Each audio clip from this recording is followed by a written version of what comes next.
Hello, everybody. I'm Jaret Reddick. And this is a podcast. Jaret Goes to the Movies.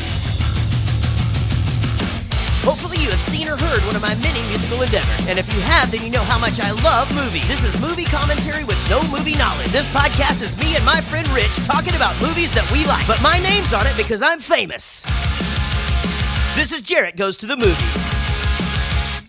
Still. Okay, we're starting now. It was a beach. You understand? The beach.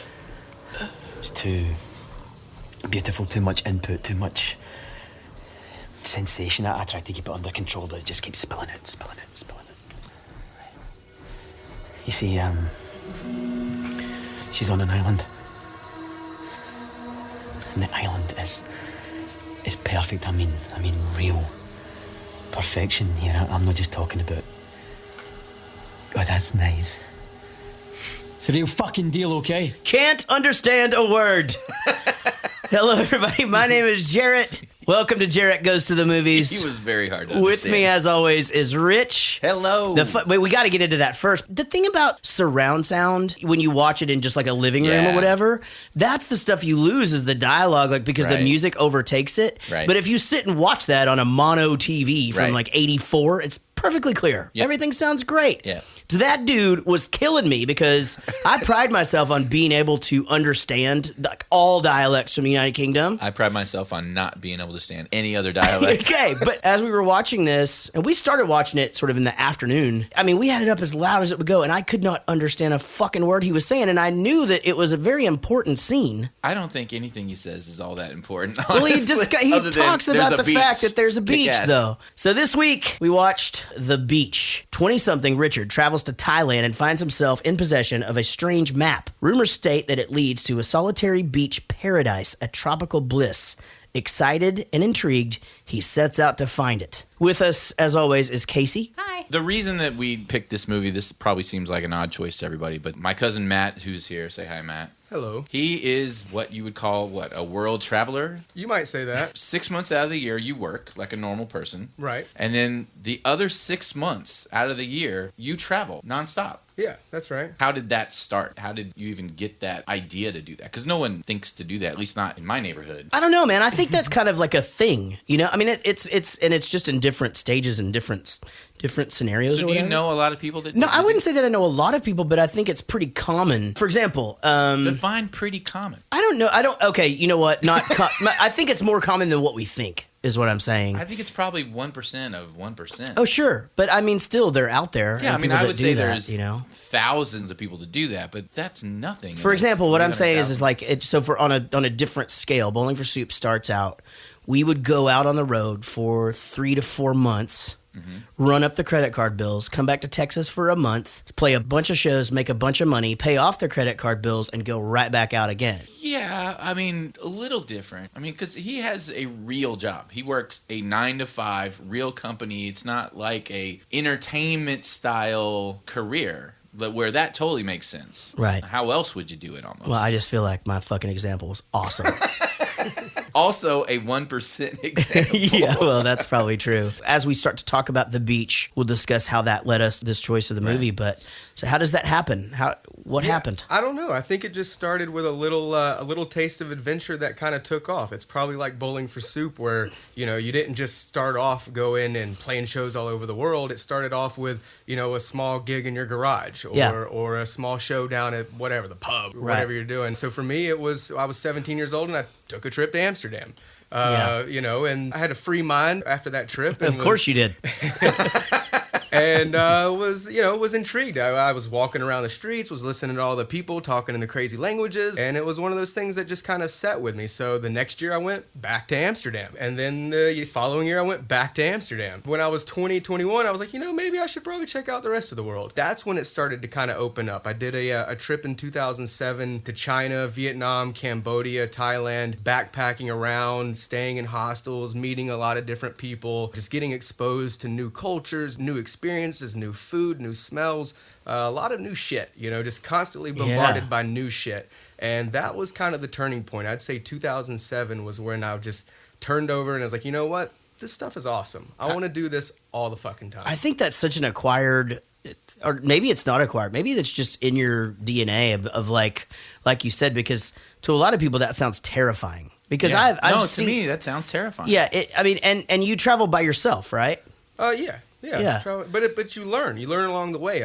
In 2007, I was walking around China terrified, at least the first few days, and then I started to figure it out. I met this Chinese guy on a train, and I realized I didn't speak any Mandarin or Cantonese, and I got him to translate a few useful phrases into English. So I'd walk up to people and show them whatever I needed, like which way is the bus station, or whatever. Where's the snake blood? Where's the snake? What was the goal? I mean, was it just to see things? Was it a cultural thing? Was it just to open your mind? I mean, was it there had to have been some sort of motivation behind it all. It's hard to put myself back in my shoes from 8 years ago, but I was just wanted to see new things. Did you just get addicted to the experience? It became like that. How many countries have you been in so far? Depending on how you count them, 97. Wow. Yeah. Holy crap. Have you been to like South America or is it mostly Asia? And I've spent a few months on every continent save Antarctica, South America several times, Asia several times, Europe 15, 20 times, Africa a few times. Yeah, traveled to all of them. Spent a lot of time in each of them. Again, we picked the beach. Rich put out a poll on our Facebook page, which you can find under Jaret Goes to the Movies if you're so inclined. We have tons of stuff that we put up there every week. Links from things that we talked about during the show that are interesting and all of that. In preparation for this, he put up a link and asked people, what's a good backpacking or traveling movie? And there really weren't a lot. There really weren't. Yeah. This was the only one that I could really find that was similar to that, where someone was just traveling, other than the two movies, Broke Down Palace and Return to Paradise, where they get jailed. The whole movie is just about being jailed after they travel. Right, which you think, that's what everybody thinks is going to happen to them. Right. That's the normal person is thinking, I came into this movie completely blind. I knew nothing about it. I remember seeing the previews, and it was just this scenery and Leonardo DiCaprio sitting there. And I will say that I could watch that guy act all day. He just is so He would good. wither up and die, I think, if he was an actor. So that first scene when he gets there and he's in Thailand and he's walking through the market. A lot of people who watch this movie probably haven't experienced that insanity yet. And so this will be interesting to get your perspective on this, because I've been through that in Thailand. I've been through that in Jamaica. I've been through that in Italy. It's interesting how in different cultures that sort of thing goes down, but it's kind of all the same. But yet they have different ways of presenting it to you, different ways of reeling you in. For example, one time, me and Casey were in Mexico last January, and I was just looking for an ATM. And a big tall guy comes out. He's like, my friend, I'll show you where an ATM is. And, he takes us on this just journey through all these shops, and we're cutting through back rooms and stuff. And I'm thinking, holy shit. I mean, the whole time I'm thinking, this is really bad. There's no way. And this is a good thing. And I keep looking at her, and I'm like, man, I don't know. I mean, as soon as we just don't see another person, let's just cut and run. And he did. He led us to an ATM, and all he wanted was, after we got cash, was for us to come back and look at his store. That was it.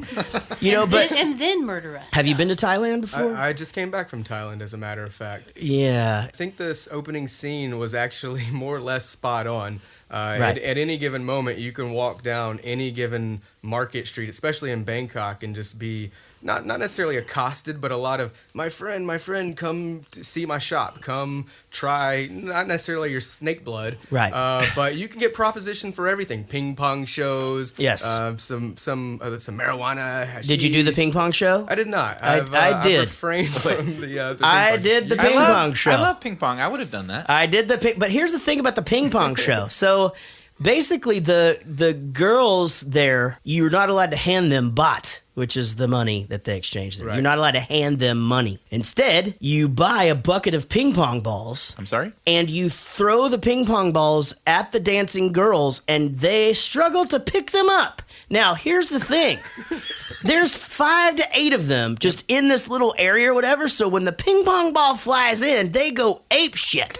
And it's one of those things where it's so degrading and hilarious at the same time. You're just like, I'm going straight to hell. Do they pick them up with their vagina or No, something? no. But they will shoot. So then there's another girl that comes up and She picks it up with her shoots vagina. them out of her vagina. Oh, nice. But she also shoots a dart and pops a balloon, and I mean, Like it's a pointy dart? It's starts in the vagina? It's quite a show. That's- It really is a show. Pointy side out. And then we went to another one, and they had like a walkway, and the owner came up. He was just like, "Yeah, my friend will take you to the catwalk." And me and Dave go up on the catwalk, and he just like, "You drop them now." And then you just drop the ping pong ball. He can hit them in the head, and another girl will pick it up. And then she cashes it in at the end of the night. So basically, well, that's just it. Like, that's their currency at the end of the night. They cash that You're in. not going to hell for going. You're going to hell for going twice. Yeah, well, no, it was the same night, though. I mean, I'll just tell you this. Gary Wiseman is our drummer, and we were walking down the street. Obviously, they have the Lady Boys people. They're featured in the movie The Hangover 2. And Gary just looks down at me, and he just goes, "That dude is the hottest chick I've ever seen in my life." Like, you would never know. I mean, it is crazy. If you see some good ones, yeah, they're quite misleading. You have to make sure you do a double and triple take before you tell everybody how amazing she is. Because they shave even their Adam's apple is gone. They shave their they Adam's shave the Adam's apple down. So that's like the tell. And then you just look at their hands, but some of them you can't tell because of their hands and stuff. I mean, it's creepy, I crazy. think we've got some transgender drag queens in Dallas that would confuse some. Can't we suburban tell kids at when a the grocery store. penis comes out? I mean, what does it Well, matter they about tuck the it. Adam's apple? As Linus and I would say, they tuck the biscuit. They shove it up their ass and like tape it But down what's there. the purpose of this person? What are we doing with this person? Well, they try to do stuff to you. They try to they want to masturbate you or blow you or again, Hangover 2. That guy got butt fucked. Poor guy. And he's a dentist. It could happen to anybody, Rich. Let's go back to Richard. He's walking the streets and he finally gets sucked in to the snake's blood or whatever. And I will say this, I just kept waiting for something to happen. Mm-hmm. I mean, I thought something would happen with the snake's blood, and I thought something would happen at turn 2 and turn 3 and turn 4 and turn 5. This is like a fucking Seinfeld episode with 3 jokes. Nothing happens in this movie. Not one thing happens at all. I think what they were trying to do is just show you what the crazy tourist area looks like and how that is, so that they can then contrast why this beach is so appealing. Sure. I mean, the whole point of trying to find an untouched paradise is, it is what it is. But at the same time, I mean, there's fucking nice spots in California. Don't be a dick. Is this something that you would have done? I mean, put yourself in his situation. This guy gave you a map to this incredible beach. Would you have tried to get there? Maybe. Every traveler wants to get out and go be adventurous and go see some shit that no one's seen. And so maybe the idea of getting a map put in your hands and saying go out there, but I don't know what kind of fucking idiot goes and gets a map some Looney Tune gives them and goes and says I'm gonna go travel around and try to find this thing and then go swim from one island to another. That's I don't know. I think the swimming. Yeah. So even meeting. So again, back to the film. I didn't dislike this movie at all. You don't know why you like it, right? You're like, I shouldn't like this, but I do for some reason. So he meets Daffy. We heard that clip on the intro. We talked about the insanity of his accent. But I gotta be honest, some guy fucking tears through the screen of that's supposed to be my window or whatever, and is just looking over and doing swear words and shit at me. That would scare the shit out of me. So I mean, do you have any experiences like that with maybe it's somebody that's just fucked up or just barges into your room? Yeah, I mean that happens all the time. Not necessarily a crazy guy that busts through the window and hands you a map. Because you stay in hostels, right? You don't even stay in hotel rooms. I stay in a lot of hostels. The occasional hotel, if I'm in a country that per se doesn't have hostels. So the concept of a hostel is fairly new to me. I mean, I've known what it is for 10, 12 years, but it's not something that I grew up knowing what it was or knowing that I could go backpack across some area. So just explain, if you don't mind, what a hostel is. A hostel is like a community house. You check in. You're probably going to share a room with 4, 8. If you're in Cancun, maybe 50 people. I'm out. Yeah. You probably don't want to go to those, but you're gonna share a room with people. You're gonna probably essentially split the cost. Your rate of the room is gonna be way less than it would be in, say, a hotel, And Like what kind of a rate? What were we talking? well, if you're in Southeast Asia, it could range from $5 to $10 or $12. If you're in Central America, something very similar. South America, maybe $15. In Europe, maybe between $20 and $45. Do you feel secure in these situations? Absolutely, yeah. You're around other like-minded people. So what y'all were talking about earlier, there's. But what if one of those like-minded people is a serial killer? Well, hold on. Before we all start dying, let's seriously, with the description of the hostel, though. I mean, like, does someone own it? Does it make money? Is it a nonprofit? There's an owner, and most of them are profitable. There's a lot of people out there traveling around the world. You're fitting 8 people into a room. You're shoving 50 people shoving into a room. so many people into a room. The better ones will have a bar, so you have a plate. You're right there. You're drinking. You're hanging out. You're socializing. They have a kitchen. Some of the good ones, they'll sell food. There's many avenues to make money. Obviously, it's similar to the hotel. You can book tours if you want to book a tour through them. They might have a commission or some sort of kickback, whatever it is, but they're making money, I would assume. Otherwise, there wouldn't be so damn many of them. Are you sleeping in a bed? Usually, that's the idea. No, I know, but I mean, I guess for me, usually, when I think backpacking, I'm thinking like you're on a bedroll on the fucking floor or some shit. And I think beds certainly vary from bed to bed. You go to some hostels and they're, you have an amazing bed. I'll get a better sleep there than I would at home. You go to some and you need to maybe, ask for some clean sheets or, sweep some shit off the bed onto the floor. Is that something that you had to learn to do, though, as far as because for me, I'd be a little apprehensive to go and ask for anything in a situation like that. I think if anything, it it encourages you to go out and be more social. If your bed is not going to be comfortable that night, go out and have some drinks. Go enjoy your night. Sure, I'm good at that. Put yourself out. 100%. Yeah, you'll sleep fine. Oh, believe me, I'm good. I can sleep anywhere. We're not talking about me. This is for the public.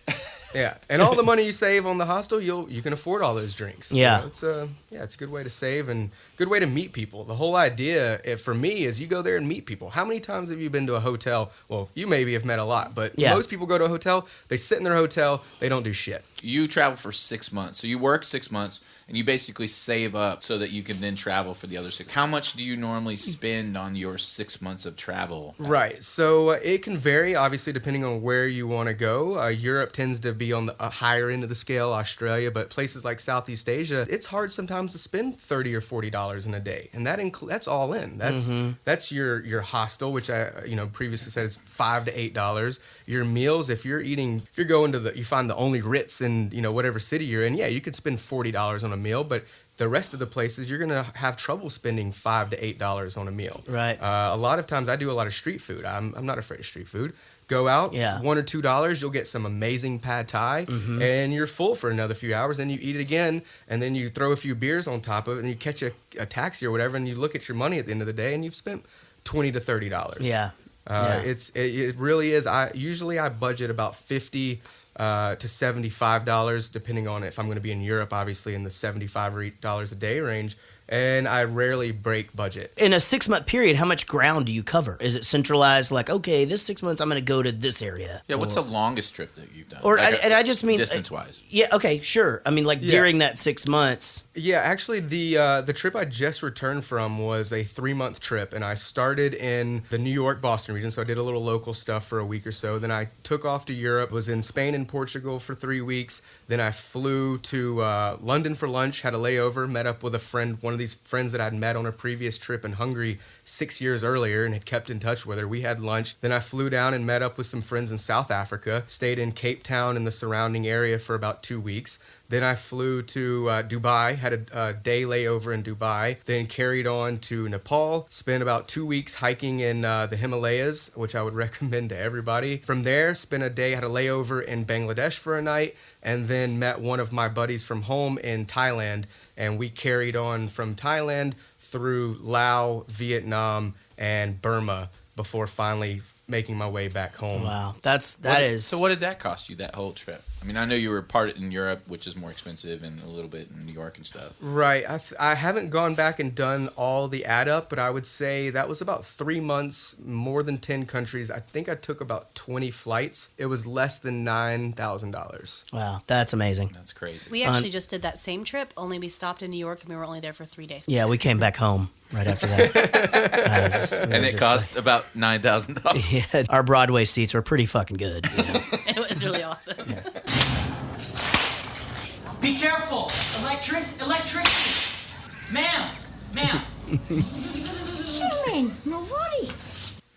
I love that. I love that. See, now, I will say that one gave me a little anxiety.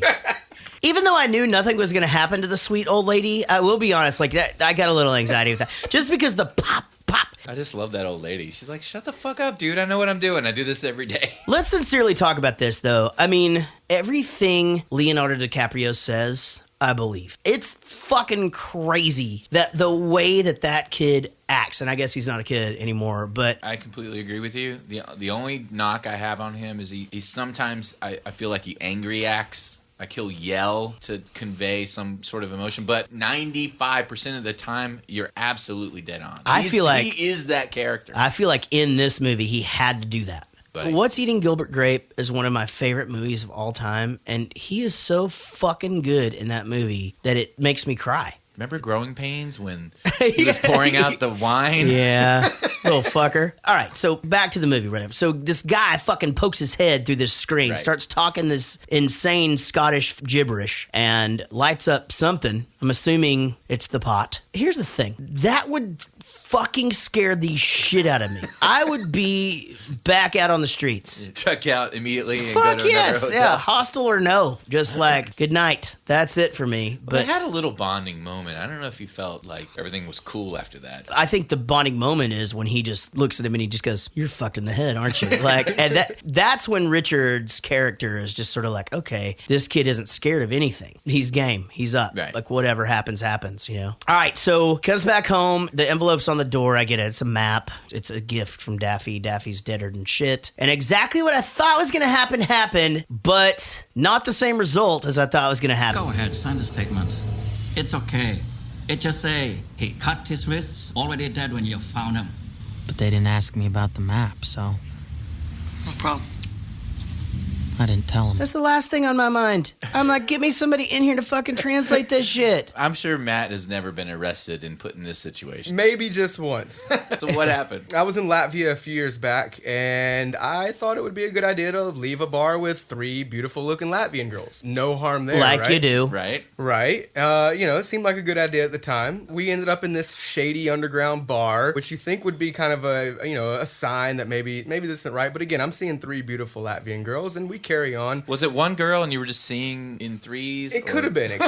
I was inebriated at that point, so that could have been the case. We were there for an hour or so, and then it was time to pay the bill, and the bill was $1,200. Holy shit. And I never ordered a drink. Yeah. I got punched in the face. By the girls? Yeah. It's very true. But the bartender. The bartender also punched me, and he slung me around the bar a little. He wanted my money, and I had never Yeah. ordered a drink, and obviously it was a scam. It was known in Sure. certain Latvian places. I don't want to portray these places as bad places. No, Don't no, go but there, shit happens, yeah. Shit happens, and I probably made some bad decisions that night. Anyway, I ended up running out of the bar, trying to get away, and the guy caught up with me, at which point I realized that I had no choice but to fight back, and I slammed him into a cab. That a boy. Multiple times. Then the police just so happened to be there. Ironically, there was no police around or no one to help me when I was running down the street screaming for my life, but they showed up as I was throwing his head into a cab, and I ended up in jail. Jesus The Christ. fix is in. And so what happens when you're in a foreign jail like that? I mean, do you call somebody? Well, or? something very similar to our buddy Richard in the movie. I had to sign a statement. They brought in a translator, and we spent about 45 minutes going through my statement, how I was hanging out with shady girls, went to a shady bar, was getting robbed. Then they read back the statement to me. I had a translator to read it back, and basically it said, you went to a bar, ordered a bunch of drinks, and refused to pay the tab. How fucked up is that? And they wanted me to sign it. So I've really empathized with Richard here because Yeah. I was like, don't sign it. I Right. thought something different was going to Me happen. too. That's the I thing. thought he was about to be butt raped in a Thai jail. Exactly. That was Me the too. next scene And in my forever head. and ever and ever. He's That was just a going to different be there. movie. That Yeah. was Broke Down Right. Palace. Because if Nothing Richard, happened again.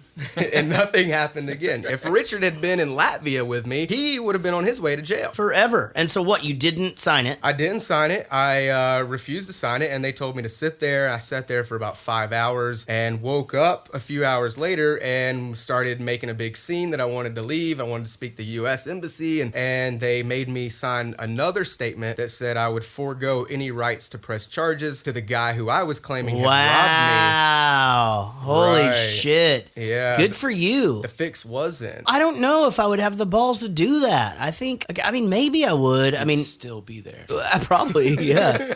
Yeah, without my balls. Hey, you want to take a hike? A trip, a journey? With your girlfriend and me? I mean, the two of you and me together? I'm talking about the secret island. Hi. Yeah, I mean, you don't have to go, but your girlfriend definitely has to go. See how well that's acted, though? Yeah. Amazing acting, and I thought, obviously, you already see the love triangle forming, and it took longer than I thought for it to be a thing. But finds this French guy that is just down for fucking whatever, and organizes everything. He's like, I have no idea how I'm getting from point A to point B, and the guy has a super hot girlfriend. Yeah. Super hot. I've actually Holy been crap. wondering what you were going to say. That face is perfection, dude. I thought she was super hot at first, and then she got less hot as Really? the movie. Yeah, but maybe I was just getting tired. There's one problem. He will not take us to the island. It's in the national park and it's forbidden to go there. But we're allowed to travel to this one to stay for one night. Yeah, no. See, that's the wrong one. Yeah, I know that. Right, but how do we get from there to there? We swim. Have you ever been to like a super exclusive place? You know, honestly, I don't know if I have. Like I said, I think a lot of travelers are always searching for such a place, but I'm sure they exist to the degree that this movie represents. But at the end, someone probably got on a podcast and told the whole fucking world Right, where exactly. it was at. And, See, I get it. you know, Yeah. 6 weeks later, you know, Yeah, it's everybody's there. co-PP in Thailand. Right. You're fighting through the traffic to get to where Yeah, you're going. totally. I've been to some places where you feel like you're really out there, but most of the time it's when I go hiking. You know, that's one Yeah. of the things I recommend to everybody. You know, we all have, if you have good working legs, use them to go to a place and then walk through the jungle or walk through the mountains. And if you don't feel comfortable, get a guide. They're cheap. You know, just get one and go walk. And that's when you can feel like you've reached a place where no one's at. Because if you're in a city or a beach town, someone's been there before you. You know, I'm not going out there with a machete in my hand, walking through with the backpack, although I did Right. carry a spear once through Africa. But anyway, That's a good point, though. Like as you were hiking, so you did 2 weeks? I did a 2-week trek in Nepal. Nepal. Treacherous terrain or? It's the Himalayas, so you're going up a mountain, but it's a well-beaten path. I mean, I don't want to say you're just completely off in the middle of nowhere. There are other people hiking and doing this thing, although current events, you know, there was a big earthquake in Nepal, and it Right. kind of deterred a lot of tourists from going there, which I think is a little misguided. But you know, yeah, you get there and you can kind of get away and get into your own head and think about what it is you're actually doing, and that's really where it's special. That sounds amazing. And then, so where do you sleep? Do you camp? Do you camp where everybody else camps? On that particular trek, that's a tea house trek. A tea house trek is there's these little villages along the way, and they're set up to have hikers that are passing through. They charge you to stay there. I think it was about $1 to $2 a night, and then they expected you to buy your meals from them because you're not hiking with food on this particular Right, trek. okay. So that's a tea house trek. So there's no camping necessarily on that particular trail. Bowling for Soup did a tea bag trip once, and just each day, you know, somebody else had to get tea bagged before we could carry on to the next spot. But we made it. Everything was fine. Yeah, I you bet know, you were. It was really good time. I think getting on the regarding the swim to the island and the scene that we were just talking about, that, you know, when Richard says that's not the one, you can tell he's petrified. Yeah. He's scared. I think those kind of moments happen semi-often when you're traveling. Not that you're about to go swim across into another island, but where something goes wrong in your trip. And you think, man, this is just devastating. Richard is thinking, our whole plan is to shit. We might as well go home now. But the reality is, those are the moments when you get past them that you look back and you're like, that was fucking awesome. Yeah. You know, they end up swimming, and then they end up, you know, having the whole shark scare scene. They played a big practical joke. I feel like that was a big bonding moment for those three. What's so thin? What? Are you joking? No. What's fin? Okay, shark fin? I don't know, just a fin. Over there, about 100 meters. Oh, is it big? Yes. What the fuck do you expect me to do about it? Nothing, I just thought you should know. Well, to be honest, 18, I'd rather you hadn't told me. Okay, I'm sorry. It's a bit fucking late now, isn't it? I fucking love that. If there's a shark, just don't fucking tell me. Just be like, hey, I think we need to pick up the pace a smidge. See, but that's the thing. This is another one of those points in this movie where I'm just like, well, nothing shit, happens. nothing happens.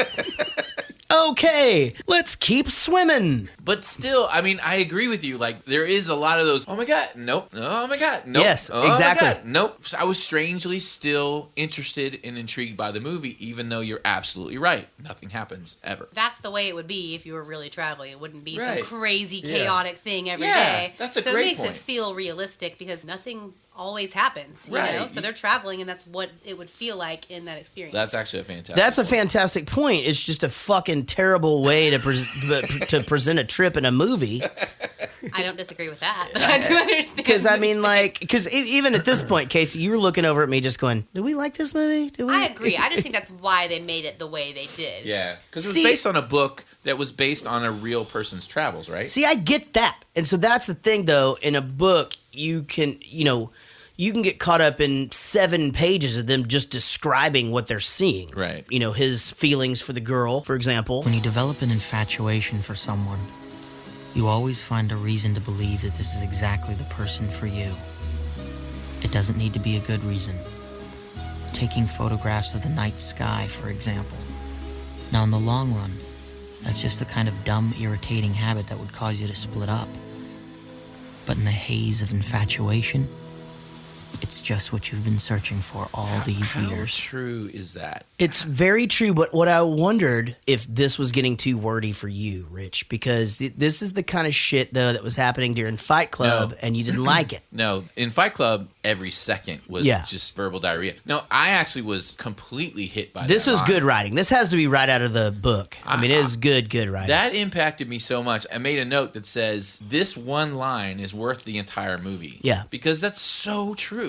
It's Right. so true. When you're infatuated with someone, Mm-hmm. shit that you don't even like, you love about that person Right. because you're infatuated. And then that could be the same thing that is the reason you break up later. Yeah. God, that just hit me. Interesting. That hit me hard. Interesting. I thought that speaking of the taking pictures of the sky, her after he is just like, you're just lost in the sky, whatever, and her just saying, this is basically some asshole fucking trying to sleep with a French girl kind of thing. I'm so glad she said that, Oh, too, my because God. I thought it was horrible. and it was Yeah. so dead on, but Even- again, so well acted. Yeah, very good. No, so the swim, they made it to the beach. You see them collapse. They start to go through this is this is so fucking fucked up because I think at any moment it's gonna be I watched the first 3 episodes of Lost. I thought, holy shit, some fucked up shit's gonna go down. The fucking Daffy Duck was warning them at the first, and they're gonna get and now, oh my God, there is no telling what the fuck is gonna happen. And then I see the monkey, and the monkey's on a chain, and then it's just oh, drug dealers, awesome, and they're gonna get away, even though there's 15 of them with machine guns. Nothing happened. He squirted the water bottle at the monkey's Jesus face. Christ. And you know what would piss a monkey off more than fucking... You see the Facebook video of the guy throwing the shoe at the monkey?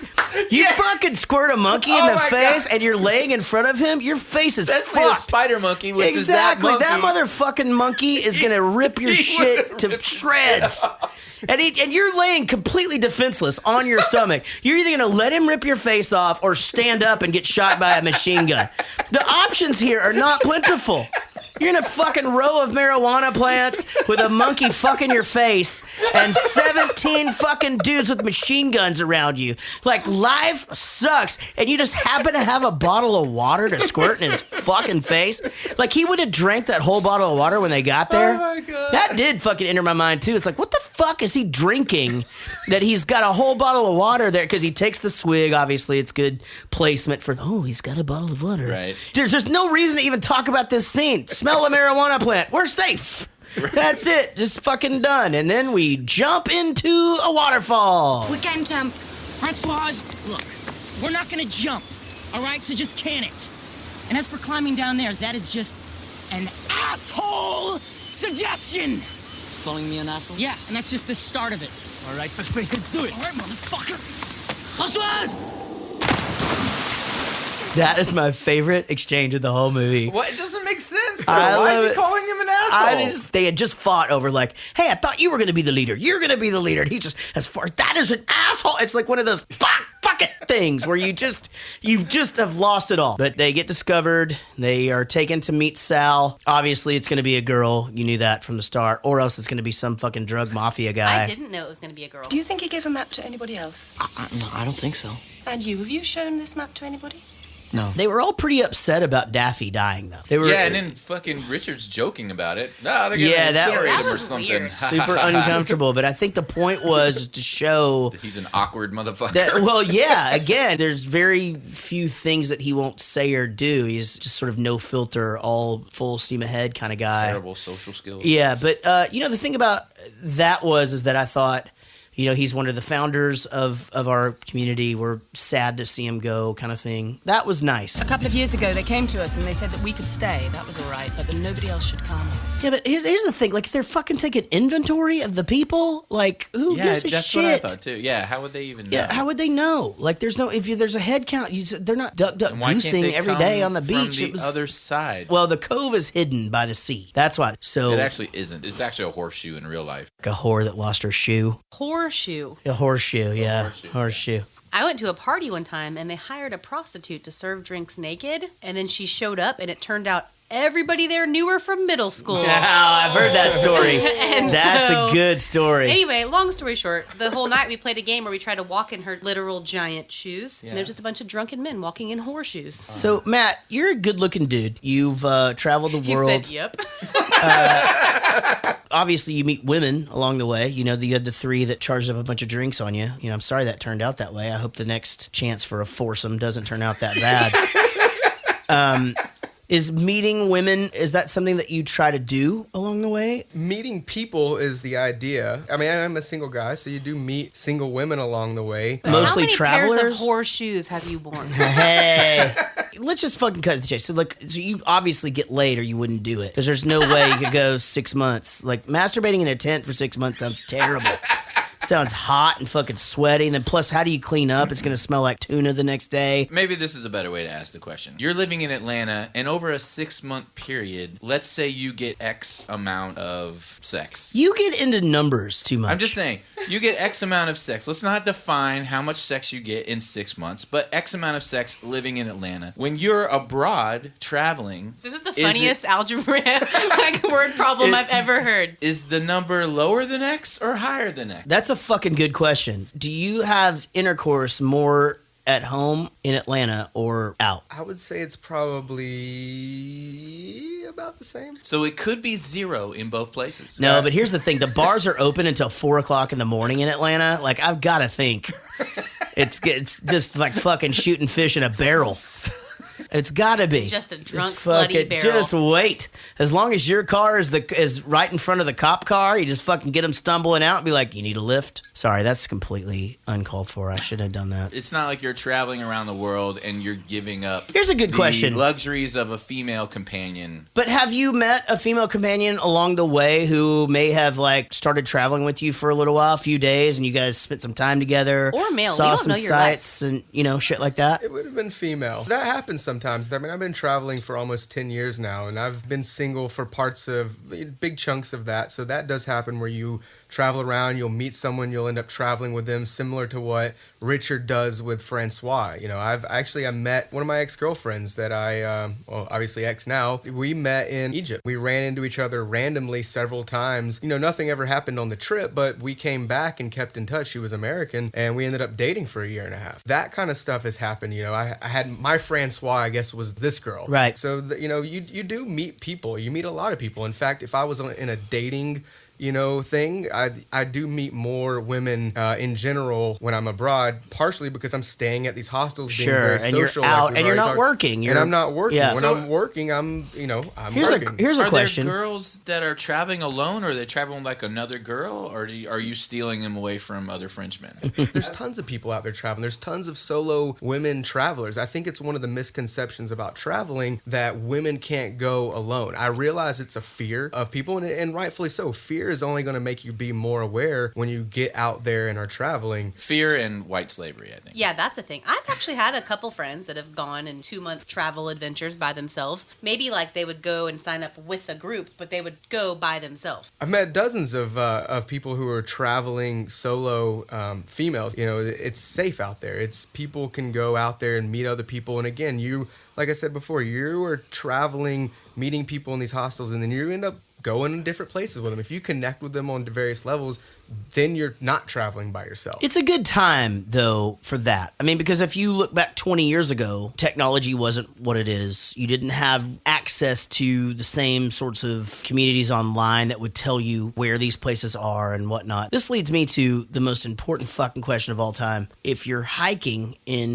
Nepal for 2 weeks, how in the fuck do you charge your phone? It costs $1. Oh, you just pay $1 to charge your phone? It's a real thing. You pay $1 to charge your phone hiking in the Himalayas, and there was even some of the tea houses that I went to that had Wi-Fi. It's amazing. It's You're out in the middle of nowhere. You think you're so remote. If this movie was filmed 10 years later, they'd all be messaging on fucking Facebook. Totally, yeah. They'd all be on their phones around the campfire, looking at their Snapchats or their Instagrams or posting their fucking Twitter. You know, you're right. It's the day and age that we live in. Luckily, that movie was made 15 years ago. Alex Garland, the author, wrote it, I don't know how long ago, but before all that shit, because otherwise he'd be like, yep, I was checking my Facebook. There was Keaty, who only cared about 2 things. We thank you, Lord, for the twin pillars of civilization. Christianity and cricket. I love the twin pillars because this was one of the things that I was like, okay, this is gonna be big. It's gonna be the twin pillars of existence. I'm gonna try to memorize this. And he's just like, wait, I got it. Never mind. Christianity and cricket. Fuck it. And then you just saw that coming. Like nobody understands cricket. No. Dude, it's that's a thing. Like, here's the thing about a cricket match. It can last 3 fucking days. So like, have you ever tried to watch that on television? I know nothing. Dude, here's the thing. Have you ever tried to watch it on television, Matt? Never. No. I don't think Don't.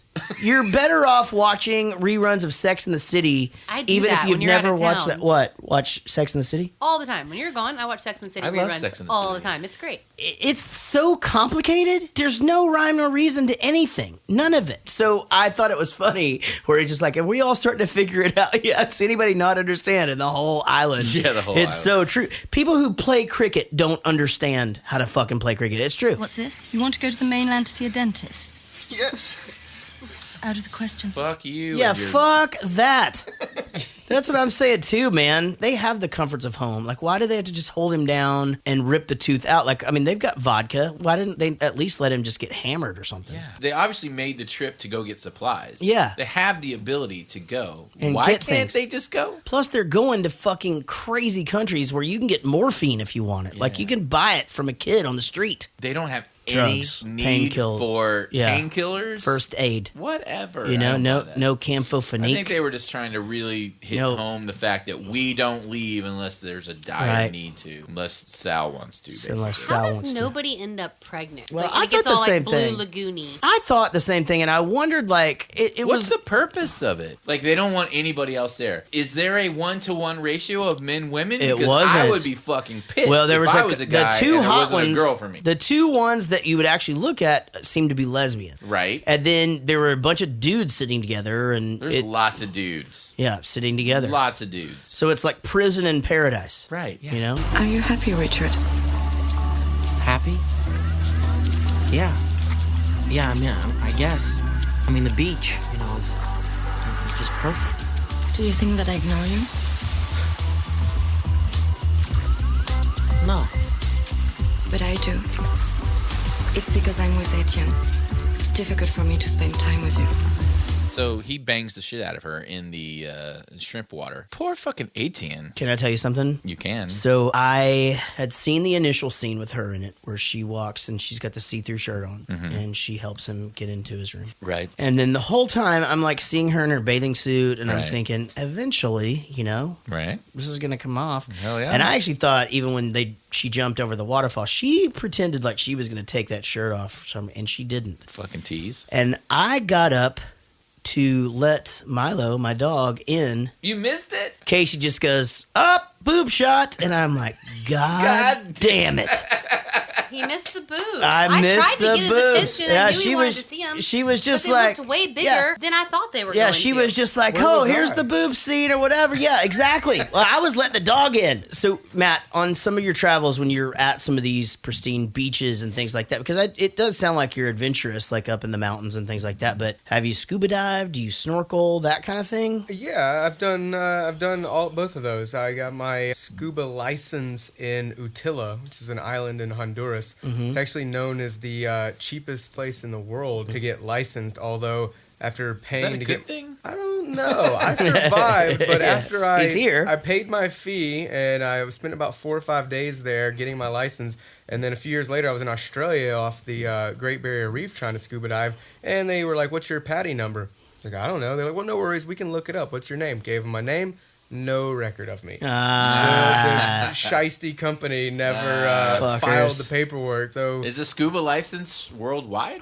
PADI is a worldwide license. Although, funny enough, I've been scuba diving all over the world without my PADI license. Yeah. Who's this Patty bitch you keep talking about? The thing is, I did that as a kid a Who couple of is times. Patty? I've done that a couple of times as a kid. Like you can take like a 2-hour lesson, and then they take you on a 45-foot dive, 65-foot dive. kind of Right, thing. it's a treading water dive, but you're your own man swimming. If you want to go lower, you just swim lower. I didn't get any track number for that time that I did that really embarrassing attempt at floating with a snorkel that one time in Mexico. She saw one fish fucking out of there.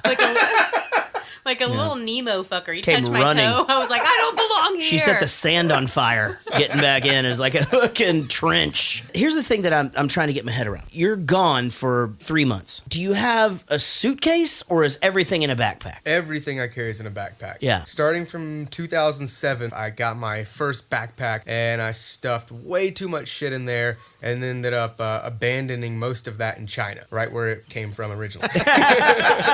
And then from then on, I actually only travel, unless I'm for work, I will only travel with a backpack. I feel like everything you need as a human especially if you're traveling, can be carried on a backpack.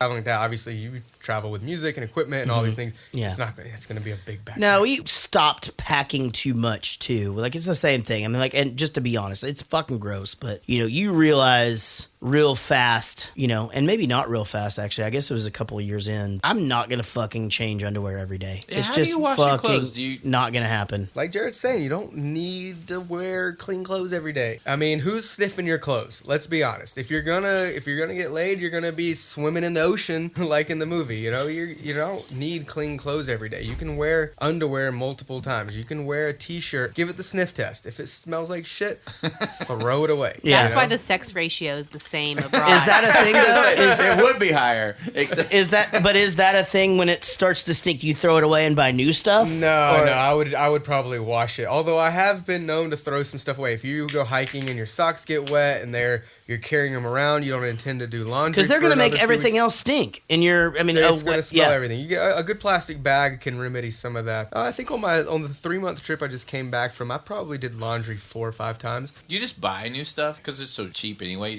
That thought's crossed my mind. And on this trip I did a little bit of that. I mean, if you want, you can throw all your shit away. I've done a little bit of that over the years. I want to talk. About what? About you and Françoise. What do you mean? Me and Françoise. I mean, Richard, that I want her to be happy. Yeah. I mean, of course. We all do, right? Shut up! Please shut the fuck up. And if happy is with you, then I will not stand in her way. I really don't know what you're talking about. Fuck you, Richard! I know!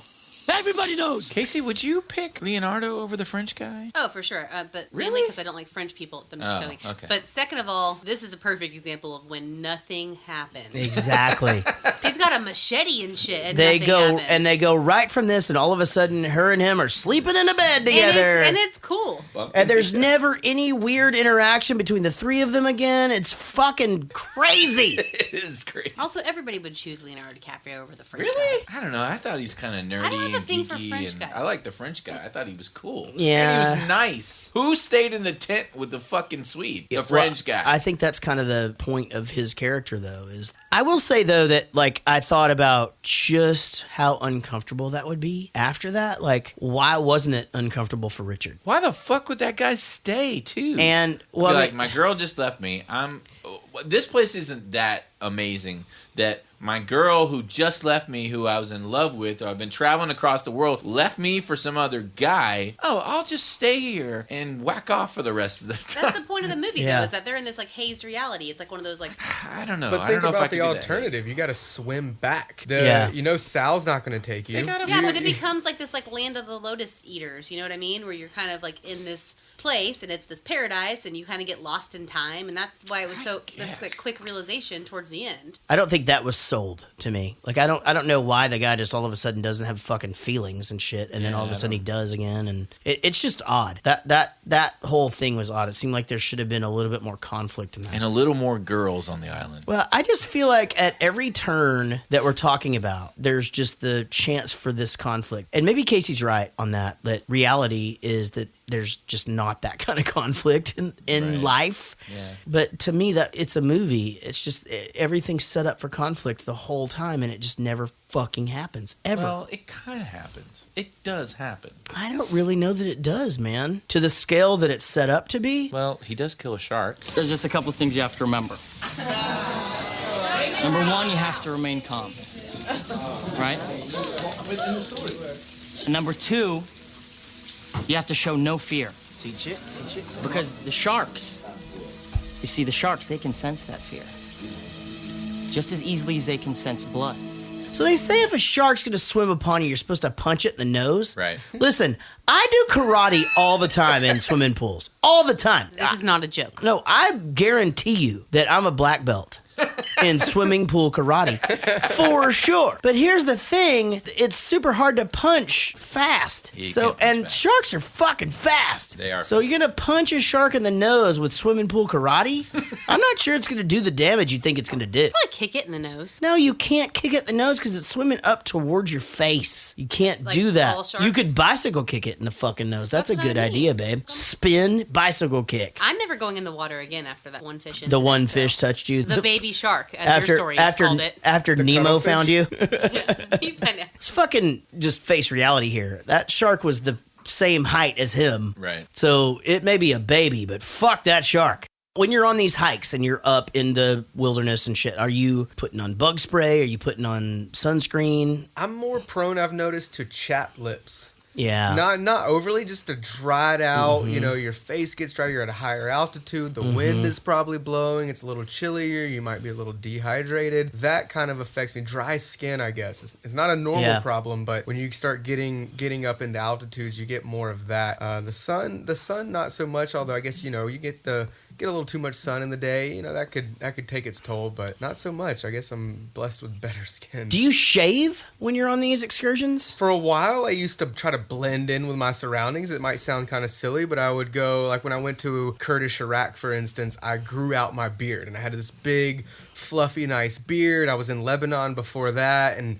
before that I'd been in Europe, and I was growing it out thinking I might go to Kurdish, Iraq, and I would need this beard. You know, I was fulfilling all the stereotypes in my head of a big beard, and I got there, and the Kurdish men are, unless they're a little older, the young Kurdish men are all very clean shaven, or not all, but in the cities, in the bigger cities, which for most of the time that I was there, I was in these bigger cities. Is that why? So you were that asshole, though. I was that jerk off that had the big beard. Actually, one of the guys, the Kurdish guy who I still keep in touch with, I stayed at his father's hotel, and he spoke English, and we hung out for about a week and a half, and all of his friends, and he would take me to the bazaar every day, and we would have lunch. The guy that was serving the lunch would be like, he said it in Kurdish, and he was like, "Hey, bearded guy, what are you having?" My plan worked. I was fitting right in. Yeah. But he was like, "You're the only fucking guy that's here that has a beard. Like, so bearded dude, what are you gonna have for lunch?" How did they receive you as just being an American? I mean, the Kurdish are actually very supportive. Like, they feel like we didn't leave them high and dry in the 90s. I would openly tell people, I'm American. Where are you from? La, la, I'm American. Fucking Kurds are awesome. And also because awesome. a lot of people, like what we found too, True story. When we went to France, and obviously there's a lot of shit going on there. I don't want to talk a lot of shit about France, but when we were in France, we'd meet people on the street. We would not tell them we were American. We would tell them we were Canadian because they didn't like Americans. I've met and not that there's anything, but I just wondered if there was any sort of Kurds thing there. Our allies. They love us. Yeah, the Kurds are allies. They I would tell people I was American, and it would be 100 degrees outside, and they would be like, "American, you want a bottle of water?" And I would be in a shop, and I'd get a free bottle of water. Nice. It happened more than 4 or 5 times. That's awesome. Water seemed to be the gift to give. That's to a big an thing, American. though. Yeah, well, yeah. Now, have you ever had cheese curds? And I'm being serious. Have you ever had these things? I don't believe I've Dude, that route. I'm not even fucking kidding you. It is the best thing you've ever... No, I'm not kidding. It is delicious. It's a fried cheese product. It's the national dish of Kurdistan. It's not either. You know what? I do think you have an advantage, and in no way... Because of the beard? No, I just think you do have this overall sort of blending look. Like you have a darker skin to you. You have curly hair. And it's He's brown like generic and ethnic. You do look like you would be able to sort of blend in wherever you go. And do you find that to be advantageous? Yeah, I guess to some extent. You don't look like a surfer from California, is what he's saying. No. I've passed for anything from Central American, South American, Middle Eastern, Israeli. Yeah. Go on. Anything with a little bit of a tan. Sure. I've gone Italian, Spanish. I can see that because even your facial features, you have. And let's post a picture of him on our ladies, Facebook he's page. a good-looking guy. He is a good-looking dude. If you want to hit him up on Facebook. And skinny as shit, which is why he could travel with a fucking backpack. Right. So they get fungus in the rice. Fungus in the rice sounds terrible, by the way. Yeah, I mean, that could go several different ways. You could just be like, dude, why weren't you at the gym today? And you could be like, dude, I got fungus in the rice. Fungus in the Rice is my corrosion of conformity cover band. What do you want? When you get to Koh keep your hands to yourself and your dick in your pants. I'm going to be completely honest. That's fucking terrible acting. There is no... you can't squeeze somebody's dick and balls that hard where they wouldn't fucking pop you in the face repeatedly. Okay, I think we've covered this on a previous podcast. Okay. And that is that you've touched a lot of dicks, and right. I have not. Yes, and So I've grabbed I can't a lot speak of... to this. No, like but you, it's listen, He's but put his tongue on a lot of balls. not a lot of balls, but some balls, yeah. I've tongued some balls in my day. He thinks it's a thing, and it's not a thing. No, I don't think it's a thing. He goes, it's like a fraternity, but like, you were in a fraternity. Did you put your tongue on some balls? Fuck no. See, babe? Yeah, right. No. That's because he had a baseball bat in his asshole. Hazing was illegal when I was... Here's what I'm saying. You fucking grab my nuts like that, I don't give a shit. I'm punching you. No, what I'm doing. you're grabbing my balls. No, I'm not grabbing your balls. No, that's what we're talking I'm about. saying, trust me, I'm not grabbing your balls. Okay, but let's say you do grab my balls not like that. say that Okay, I'm let's grabbing say your balls. that I'll guy grab your grabs balls, babe. Matt grabs my balls. Okay, Matt And he's grabs like got the fucking goddamn claw on there and Right. squeeze him. I will repeatedly punch him in the face. Right, exactly. Really, really hard. First thing I thought of is why Really is he hard. Why is he not punching him in There's the face? nothing that would ever There's nothing you could ever do to me where I'm just going to be defenseless and I've go, got two hands. this is the worst. One of your hands is on my balls. Exactly. There's going to be an opening for me to punch you. So I would palm you in the goddamn nose and put your fucking nose through your face. Are you in the water when you're karate palming? I'm a swimming pool black belt. So they end up going to, I guess, Bangkok. So this is set up. So we know what's going to happen. I mean, we know that they're going to... Why didn't Bugs go with his woman? Because the thing was, is she chose Richard. I know. Because this is the way to keep yourself at top of the hierarchy. You've got something over everyone. So you essentially go there, you fuck this dude who's challenging the throne. He puts it into your throne. I just love you need to get some sleep. I may decide I want to have sex again before we leave. Right? Yeah. And he's my boyfriend. You're someone that I just had sex with. So this part of the movie I knew was coming because he said when he left the map for the surfer Yeah, guys. you know that was foreshadowing. Yeah, and he says, obviously I made a mistake kind of thing. And then they lie about giving the map to anybody else. Right. So Which I got caught up in that. Why didn't they just say, well, how the fuck did we know? We didn't know we were... I mean, it wasn't like you had the rules posted in fucking Bangkok. Because they had just been welcomed. They didn't want to not be welcome all of a sudden. It was obviously kind of a sketchy entrance. Yeah, and I think she's exactly right. And I thought at any moment these motherfuckers could pull out machine guns. Even as they're walking to the beach for the first time. Right. I'm like, these motherfuckers are about to get executed. And then he's just going to run away. But nothing happened. We got that. The stoner guys show up and their feelings are hurt because he tells them to go fuck themselves. And then he goes and fucks the boss. She has him now on a string. She wants to have something to hold over his head. So not only does she have the map, now they fucked. So now there's the fucking. It's a control thing for sure. And yeah, exactly. So that's the thing, is that she's retaining control of the island. Which he should 100% get the conch and fucking rise up and fucking take control. They saw the map.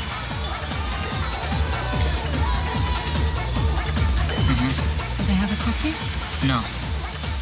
Andy's lying. Why didn't he just tell him the truth? I know. I thought that too. Like, well, I gave some surfers a copy more than anything. It was before I fucking met you. I didn't know. Yeah. God, let's sneak around and try to steal the map from him together. Yeah, or as a Daffy team. gave a copy to these other guys exactly. too. Blame it on fucking Daffy. How do I know what the fuck Daffy did? I don't know what the Right. fuck Daffy. He's all fucking stabbing himself and not being Finnish, you know? I think that part of the thing that they did set up was that Daffy signed his things with the Daffy character. Yeah, you could be right. They did set that up. So I think maybe that was like if they had another. God damn, that's subtle. How did you catch that? That's probably Yeah, true. so I think if they got another map and it didn't Right, have the it didn't Daffy have the character Daffy. on it, then obviously Daffy didn't give him.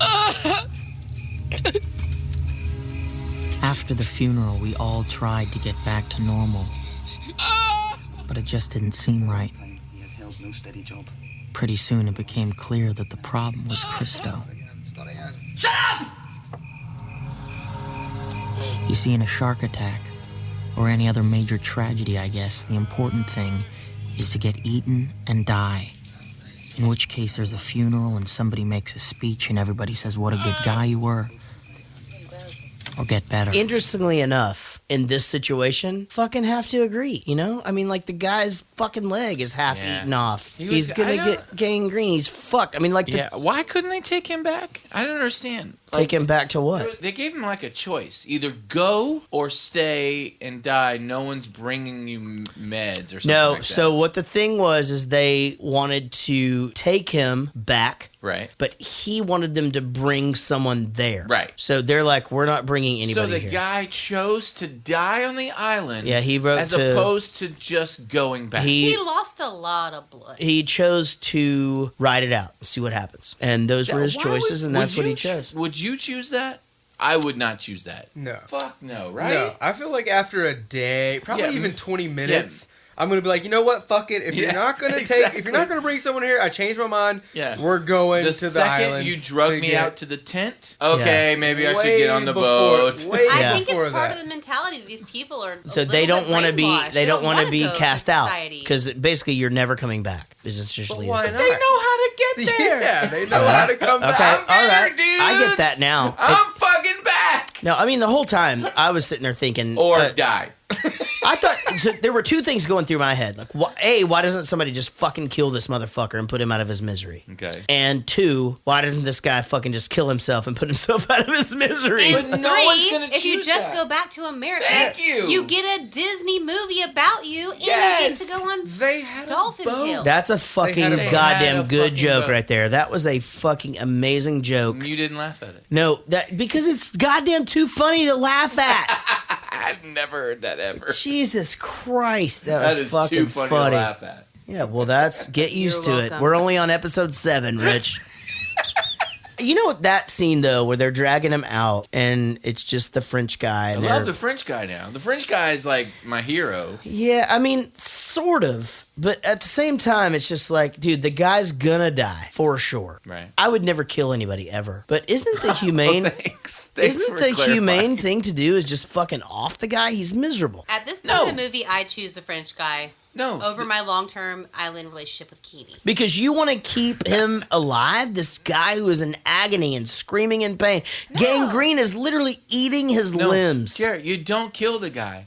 You just go for help. Yeah, he just Nobody's going for help. You tell Sal to fuck off, and you go and you bring back help. Yeah, you don't have to kill him. You let somebody else do it. The minute they go for help, though, it's all exposed. And Who that's cares? The that's guy's the gonna die. That's the point of the movie, though. You drop him off at the island. You take him on the boat and you drop him off. He lives. He keeps his mouth shut. The secret's safe. But if we're at the point to the tent, you at least go, oh, fuck. All right, we let this go way too long. This is life or death. I'm sorry. This beach doesn't mean that much to me. I'm going to make sure this guy leaves. And you fucking go get help. Holy shit. They're literally only hours away from being at help. Right. It must have taken weeks for all that infection to set in. Right. And for this guy to die and suffer. No, that motherfucker had gangrene. Yeah. That's literally your body eating itself. Right. It's just eating itself and just going up through the fucking leg, and it just spreads to other areas. That's what I'm saying. It's just, why not cut his goddamn leg off? You can't just go cutting the leg off on an Yes, you island. can. Well, they bit his fucking bit his leg. You just cut his goddamn leg off. So did we talk about the stoners yet? And we keep calling them stoners, but did we talk about that? Well, I mean, like, okay, so They are stoners. when he meets them in the rainstorm, that to me is what Matt's been trying to say about all of these travel. They see him over there. He's locked out of his room, and they're like, "Hey, man, you locked out of your room? You want to grab a beer or something?" They Right. give him a clean shirt. After he was a total asshole. You know, after he was a dick. Yeah, which, by the way, I would totally be like, yes, I'm locked out. Because that's the worst feeling in the world. No, it's the fucking worst. We've covered this before. Like, it's fuck. And you don't know that they're going to be awesome. Yeah. And he gets over there, and then there's the rumor I of don't know if they were awesome so much as they were... Stoners.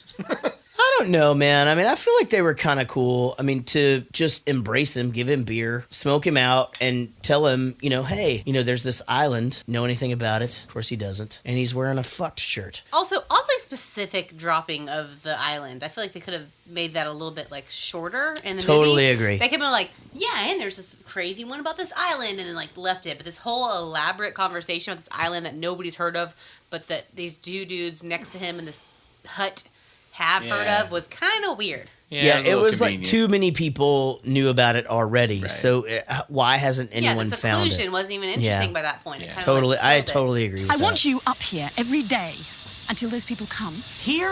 Yes, here. And when they come, I want you to get the map back, okay? Whatever happens, you get the map back. Wait, Sal, wait. Sal, take a look at this. I mean, they could be there for weeks. That's right, and you'll be here waiting for them. What am I supposed to do when they actually get here? Get the map! What I couldn't understand was why was it going to take them weeks to get there? I mean, well, they hadn't done the swim yet. They were on the other island. I know, but they got there, spent one night, and fucking swam. Right. Why was it going to take weeks? I don't know. One of my big questions on the movie is when they finally did get the balls to come and make the swim over to the island, why did he not go down and meet them at the beach? Why did he saw them at the top of the hill. He saw them coming and he just confronts them there, says, "Hey, listen, motherfuckers, get the hell out of here. Give me the map. Give me the map. Let's do something. Okay, you made it, or do something." But why Drug run dealers away gonna kill you. and let them, meander off into the weed field, and which ultimately we saw what happened there. Like, why let them get that far? You had a mission. Yeah. Sal demanded that you do your duty, and yet you let them crawl into the weed field. That was one of my there was a few questions of the movie where I was like, that doesn't really add up. That's not what a normal person in those circumstances would do. Yeah, your job was to confront them. Yeah, your confront job was them to on solve the the beach. problem. Fucking send them back right away. Solve Dude, the fucking problem. I'm living like a savage. The only answer I can think of is that he was already losing his shit by then. And he was clearly losing it. Pretty soon, I found that there were plenty of other things to keep me occupied. And before I knew it, I found that love, like grief, tends to fade away and be replaced by something more exciting.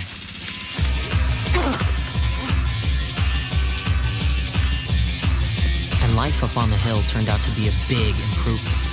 I mean, up here, I could do whatever I wanted. So I guess that was a weird scene. I feel like this whole Very interesting area is a departure for me. Like, I'm not sure why it's necessary. Like, why did he have it changed the tone of the movie, like, big time. Why did he have to become this fucking living on the land and fucking sneaking into their hut and all of that? Because there's no outcome from it at all. He held a gun to the leader's head. Right.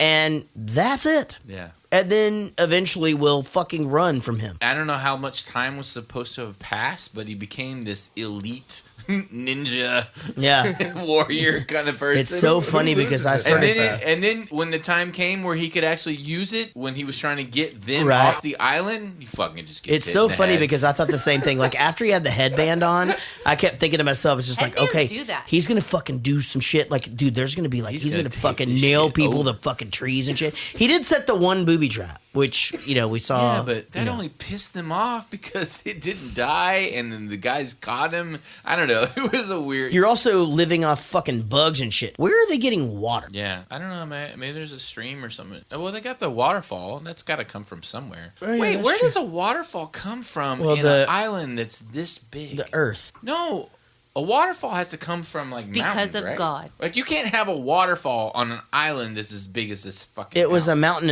a mountain. Oh yeah, well, that's a fucking good point. that has to be like a river It rains a coming lot from in somewhere. Thailand. We got a fucking hole in this movie all of a sudden. There's a few questions.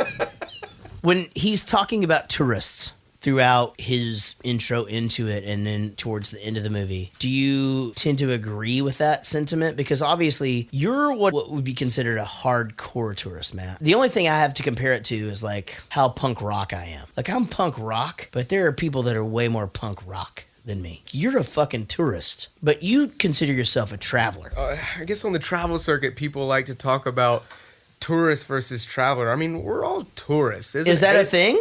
That is actually a thing. Okay. People will talk about it. People will say, "Hey, I'm a traveler. I'm not a tourist, and I'm in some way different or better than the tourist." I don't really get into that kind of dialogue, but it is out there, and there is some truth to it, to be honest. The tourist is staying in the all-inclusive hotels or the fancy hotels. They're going to the big cities. They're kind of staying on the beaten path. And in theory, the travelers staying in the guest houses or the camping or staying with locals, and they're getting out of the big cities. They're not staying in hotels. They're seeing a little things that are more off the beaten path and different things. That's definitely a thing. I mean, it's kind of like what the movie is about: finding that far away place that you just feel at home, where you feel like you've gotten away from everything. I mean, but we're all the same. Even the tourists are thinking they're doing the same thing that the travelers think that they're doing. We're all doing the same thing. We're stepping out of our comfort zones. We're going to places we've never been. We're doing shit that our friends at home probably aren't doing. Right. And so we're all kind of the same. It just depends on what people choose to define themselves as. That's, in my opinion, the only difference. I prefer, if I had to pick one, someone has a gun to my head like Sal does to Richard at the end of the movie, saying, pick one what you are, I'd say, okay, I'm a traveler because I identify with this other side more. But to be fair, it's the same. Go get out there. Go see the world. Go But travel. you're not buying the 3 for $5 t-shirts and that I shit. bought those. Well, if once mine starts smelling, I'm like, hell yeah, give me 3 for $5. I need 3 new t-shirts. Hi. Oh, shit. We're Americans? Tourists. American. We had a map. Fucking say you're Americans when you're in a foreign country. Yeah, I know. It's like number one thing not to say, unless you're in Kurdistan. You just knew he was fucked. Yeah, they were fucked at that point. I had seen this before, but when I was watching it again for the first time in a while, I thought he saved that girl that was running with the map. And then when she did get shot, I was like, oh, okay, he's going to grab the map because he needs to make sure that those fucking guys don't know that there was a map. Me too. Same thing. And why didn't he? I don't know. Well, they sort of made it like he panicked and freaked out because of the blood, but yeah. Well, I mean, I guess in order to end the movie, they needed the guys to find out. He's there for one fucking reason. It's like you could have got him at the hill. And we've talked about this. No. Exactly. Could have got the map. Yep. No. Could have sold him out. So nothing happened. Yeah, so nothing happened. You know, the guys find the map. Richard apparently didn't learn anything in the jungle. His ninja skills are fucking terrible. He kills the Swede guy. Right. And then, you know, we end up in the main area. Forget this island. Forget about Thailand. Understand? Huh? Understand? No. What? No. We're not leaving. This is our home too. This is our house. We built it with our own hands, and we are not leaving. This bitch is all in. Yeah, I actually liked this. I thought this was cool. I liked that she stood up for it and stood up for the peeps and just like, hey, this is our the fucking peeps house. Didn't want standing up for it. No, Those nobody motherfuckers is were there. red teeth Nobody's to there go. because they're all fucking stoned all the time. That's true. I feel like this is 100% where it all implodes because he drops the 5 bullets onto the ground. He puts the 1 bullet in, doesn't even spin the thing, and it's essentially a test. And still nothing happens. Nothing happens. It's a test to see if she will pull the trigger and blow Richard's fucking brains out. Everyone has to see what it takes to keep our little paradise a secret. Come on, everyone watch! Shut up! Everyone watch Sal do this! Yeah, go on, Sal, do it. Come on, do it. Come on, do it, yeah. Let them see the blood this time, huh? Huh? Let's see if they can take it. God!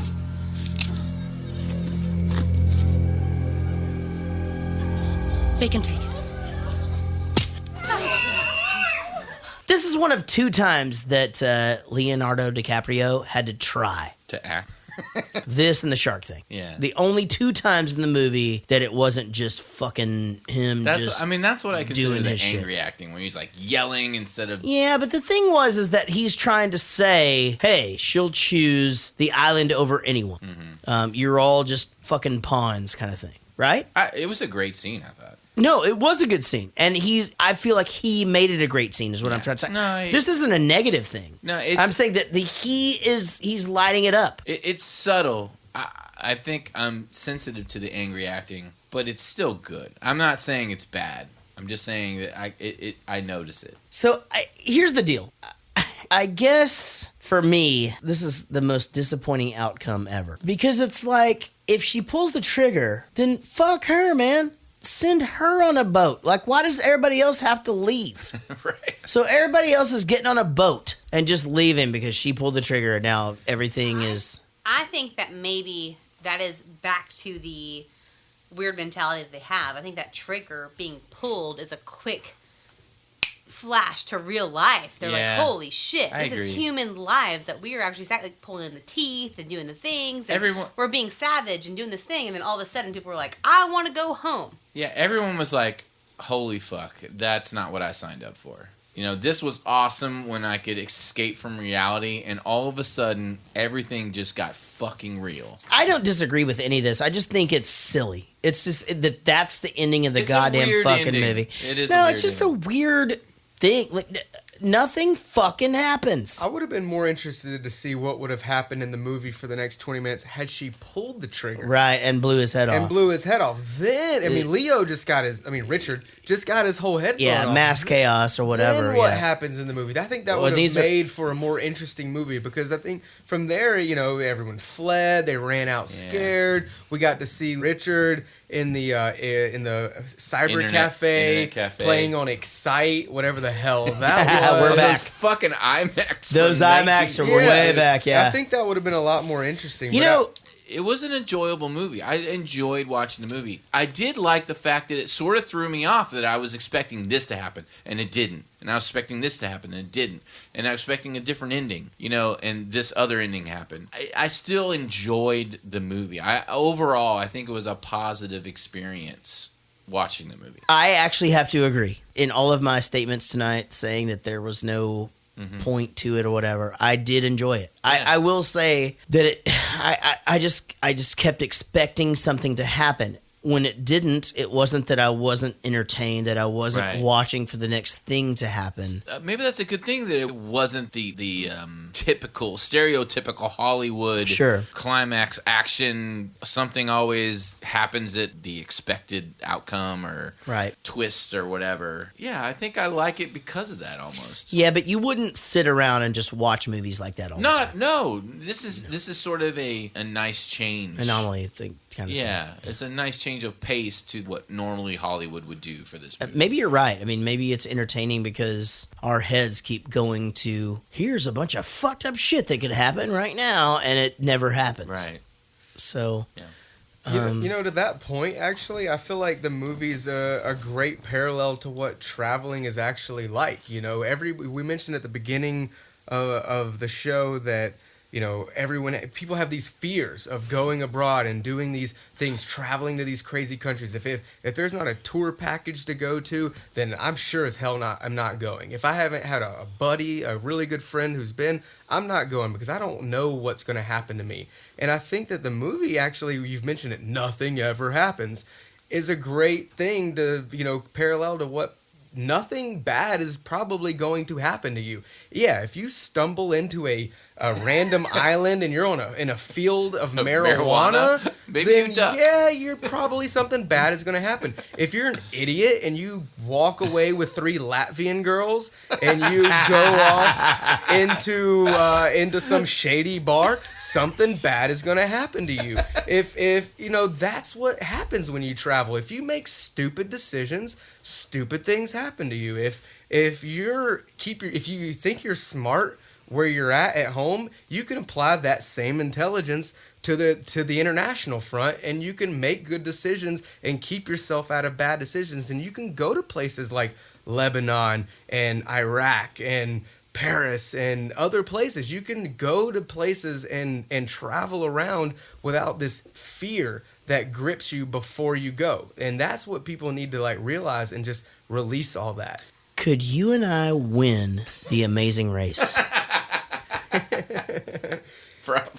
I do want to say thank you for being here. I mean, Rich told me about you and your travels and what you do, but I don't think I could have ever imagined that it would be as kick-ass as it is. I actually just thought you were just going to be some fucking crazy motherfucker. I thought you were going to be like a total douche that was like, I've been to Europe 15 But times. you're like this... I did say I've been to Europe 15 times. Yeah, but you are such a rational dude, and it's so cool. And I have 1,000 questions, but we'll save it for another podcast. But thank you, first of all, for being here. You know, I hope you've had a good time. Thank you. I've had a great time. I hope your sex ratio gets awesome. Yeah. I hope my sex ratio gets awesome. Me too. It's been a rough week. Can I say me too? Me too. It has been a rough week. It's okay. Scheduling she hasn't Look, been. you two, I don't she hasn't hear it. felt good. We'll talk I more want to hear about you and your off the air. makeout friends.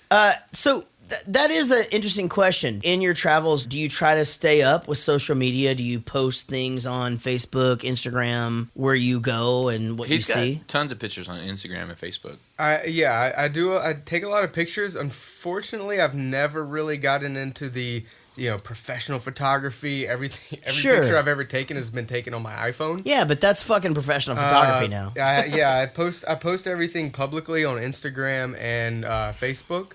Where can we see your stuff at? Yeah, on Instagram I'm at Matt Schoff, MattShoff. Facebook, Matt Shofman, same spelling of Matt, and last name Shofman. All my pictures publicly posted. And you have a blog too, right? That you did like on your first trip, right? That you're trying to turn into a book or something? Yeah, I did do a blog back in 2012. It was in the middle of everything. I believe it's at mattshoffman.wordpress.com. WordPress. Remember that? Not You remember used to that. search that on Excite. No, that's still a thing. Oh, WordPresses? Yeah. So that's the beach. That's the fucking beach. Ladies and gentlemen, we appreciate you listening. This is Jaret Goes to the Movies. It is. Rich, thanks for being... Fuck, now you got me on. We've made it this far. It's so early. It's so early. Rich, thank you so much for bringing our special guest. Matt, you are a fucking interesting dude.